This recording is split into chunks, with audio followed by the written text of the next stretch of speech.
Comparison culture जो है आजकल हमारे माशरे में तेजी से फरोग पा रहा है। मुसाबकत की दौड़ में और लोग जो है किसी भी किस्म के मनफी रवैयों के साथ इस दौड़ में शामिल होने की कोशिश कर रहे हैं।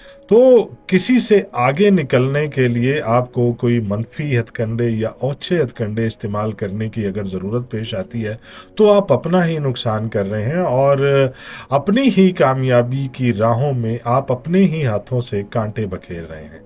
याद रखिएगा कि जो फेम किसी सेलिब्रिटी को आज हासिल है, उसके पीछे बहुत सारा वक्त, बहुत सारी मेहनत कार फरमा रही है।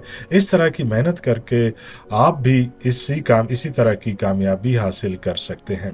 अगर आप रील्स देख रहे हैं और उसी तरह के किसी सेलिब्रिटी की तरह बनना चाह रहे हैं, किसी मशहूर शख्सियत की तरह बनना चाह रहे हैं, तो याद रखें कि दुनिया में कोई भी इंसान जो इस वक्त मशहूर है, किसी स्टेज पे है, किसी मकाम पे है, तो अल्लाह पाक ने वो एक ही बनाया है। आप उस जैसा नहीं बन सकते।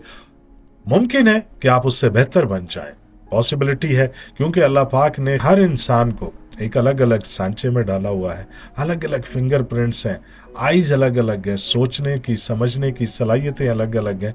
तो आप उस जैसे हो सकता है कि ना बन पाएं, लेकिन उससे मजीद बेहतर भी बन सकते हैं। तो इस तरह से अगर मस्बत तरीके से आप इस मुसाबकत कल्चर में शामिल होना चाहें तो कामयाबी आपके कदम ज़रूर चूमेगी, लेकिन उसमें अगर कोई मनफी सोच कार फरमा है तो आप अपने लिए मसाइल पैदा कर रहे हैं, बेचैनी पैदा कर रहे हैं और अदम इत्मीनान पैदा कर रहे हैं। इत्मीनान के साथ किसी भी रेस में शामिल होएं और इस नज़रिए से शामिल ना होएं कि मैंने आगे निकलना है।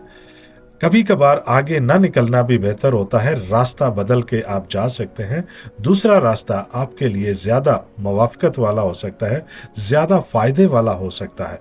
जरूरी नहीं होता कि उसी ट्रैक पे आप चलें जिस पे कोई मैराथन दौड़ वाला दौड़ रहा है। तो आप अपना रास्ता बदल के अपनी मंजिल का तयन खुद भी कर सकते हैं और ये आपके फायदे के लिए हो सकता है।